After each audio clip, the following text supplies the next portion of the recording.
Another show that we're absolutely loving right now. It's our second week getting to talk about it. Is Daredevil Born Again? Third episode came out. Definitely not. I wouldn't say it's like as crazy as the first two episodes. It just kind of gets back into like the heart and soul of the original Daredevil show. It is a court case. It's an episode, and you spend a lot of time in the courtroom, and it's Matt, trying to prove Hector innocent. Which is something that I love about the show. It balances the action and like the courtroom stuff very well, the original show. So it was cool that like we got a whole pretty much courtroom Yep. episode with Matt just showing how good of a lawyer he is, Yep. with defending Hector Ayala, um, White Tiger. So yeah, no, really, really solid episode. I'm trying to think of anything until I don't want to jump right to the end yet, but basically Matt's just defending Yeah, him. I mean, He's been accused of killing a cop. you're doing the perfect like thing because the whole episode is him basically saying like he's innocent. Like what he did was because he thought it was right. He didn't know it was cops. Like the cop was collateral. Like he was trying to save somebody who's being hurt. Kamar De Los Reyes, rest in peace to him because he is so good. I mean, I just hate that we lose him because Hector Ayala is such an intriguing character. And I hate that we only had him for these two. Well, I hate that we got to see him, or I hate that this is going to be a spoiler, but I hate that we only get to see him in episodes 2 and 3 a lot because he is so good. He is so good. But I'll let you keep talking because I could go on and on about Camaro de los Reyes. Yeah, no, dude, he did great. Rest in peace again, for real. Really, really cool, interesting character that you only know him for two episodes, and like you love him and you root for Yes. him, Yep. and you're heartbroken by the ending. But um, I'm sure, obviously, that is we'll jump into it in a minute. But yeah, so basically, to kind of recap, Matt's defending him, and they got their star witness, the guy that the cops were beating on. Him and his investigator Cherry kind of have him stored away, and that's their big, like, that's how they're going to win the case, is they're going to get him on the witness stand, and he's going to testify to everything that happened. And basically, he gets up on that stand after a lot of people are trying to like hunt him down, like cops are trying to hunt him down and kill him before he gets there. Um, but he makes it in. You're kind of like, oh my God, thank God, they're going to win. They're going to win the case. He gets up there and he basically freezes. He sees all the cops kind of glaring at him, and he basically denies the whole thing. He says he wasn't even there. He doesn't know who any of those people are, which is just crazy. But that just goes to show like um, how like corrupt the cops have apparently gotten.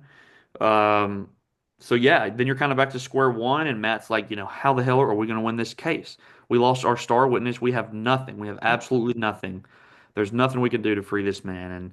And unbeknownst to Hector, um, Matt just basically his like last ditch effort is to reveal his secret identity to the courtroom, and to the judge. And obviously, like, you know, you're kind of like, why did he do that? But then he explains, like, there's literally no other way. And they can basically use his other persona as the White Tiger as like a character, not a character witness, but like what's the word? And just an example of like, stories of him saving people and saving cops and helping cops to kind of just help his character. So that's kind of how that's the route the court case goes, and they get a lot of people up on the stand that he has saved and helped, and they defend him and tell how grateful they are for him. And um yeah, and then they basically, after all that, they win the case. Hector Ayala is a free man. um, yeah, so like you think the episode's ending well, but then at the end you get Fisk talking to BB Urich again, about the case and how he thinks like it was handled very poorly, and he doesn't think it's right that another vigilante's on the street. And then as he's giving that speech, Hector Ayala is suiting up for like his first time back since being released. He's got the sick outfit on and he jumps on the street and he hears trouble and he goes to help. And as he goes to help, he's just walking. Fisk is giving his speech and Hector Ayala just gets shot in the head and killed in cold blood.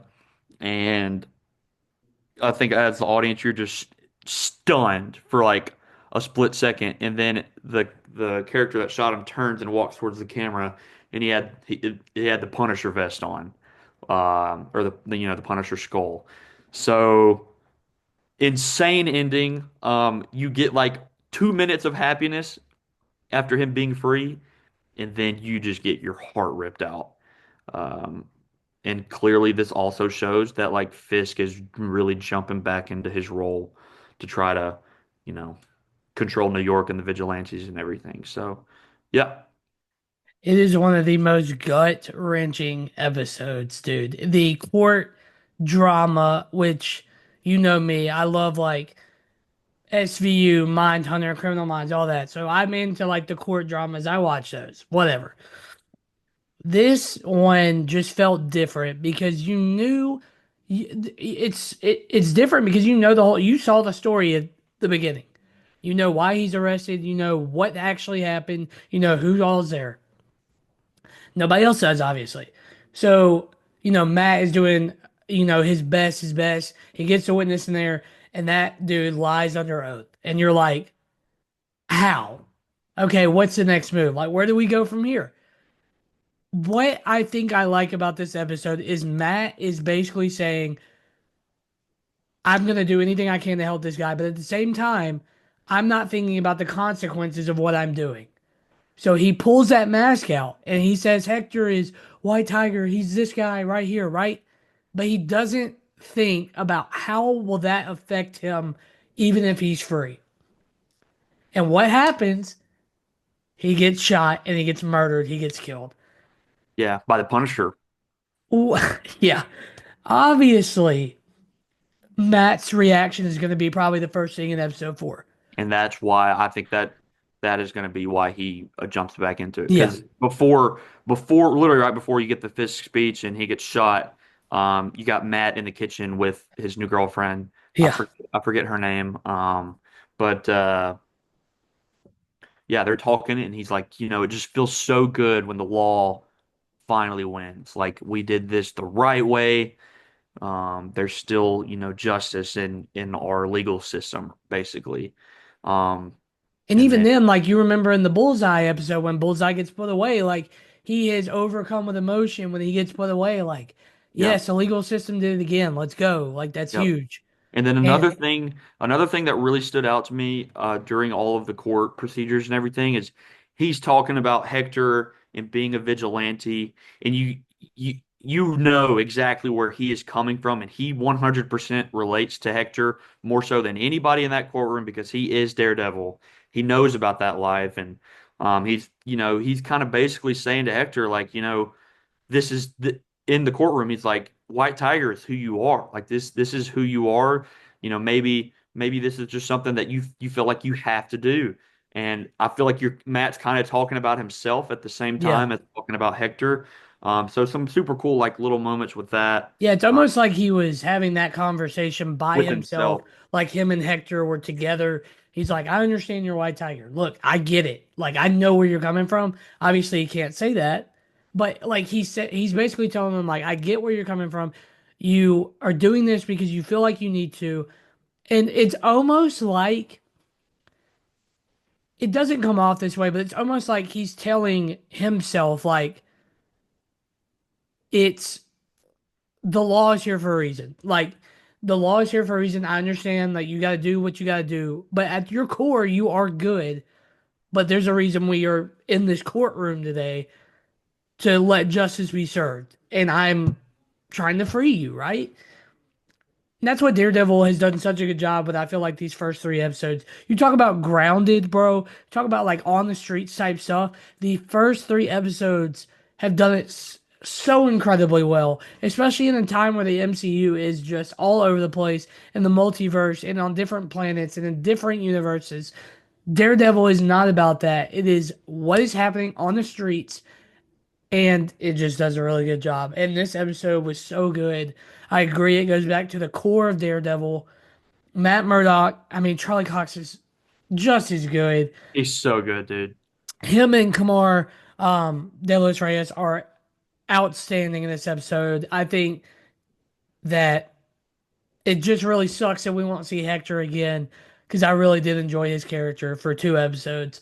And it is going to be very interesting to see how Daredevil responds in a couple of days. So, Yeah, that does suck, but apparently in the comics, his daughter or his either his yeah, daughter or his wife, Ava, I yeah, think, Ava Ayala, is that his wife or his daughter? his daughter She basically or his in the niece. comics I have his niece.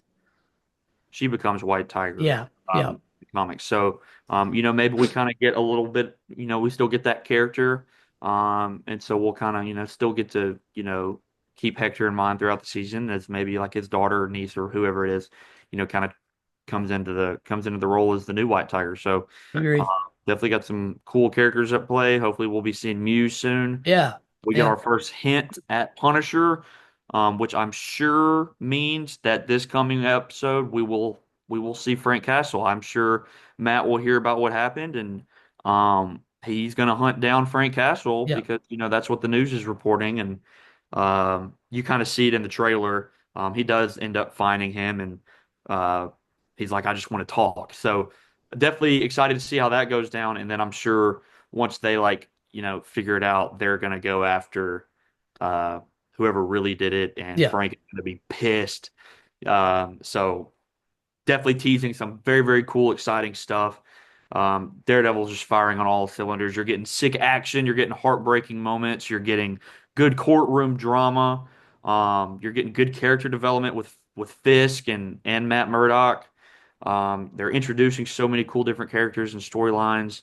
Man, it's just so good. Like you said, yeah, it's I think it's the most grounded the MCU has ever been. yeah, Um, Coming at a time when it's just a lot of their stuff right now is just crazy.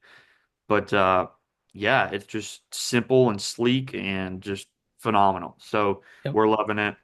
We really enjoy watching that every Tuesday. Um, I think this week we just get one episode, but the next week for some reason we get two. So yeah, we're eating good. We're eating good until Thunderbolts comes out. Agreed. The Marvel fans are doing good right now for sure. We love Daredevil, and we're excited to keep talking about it. So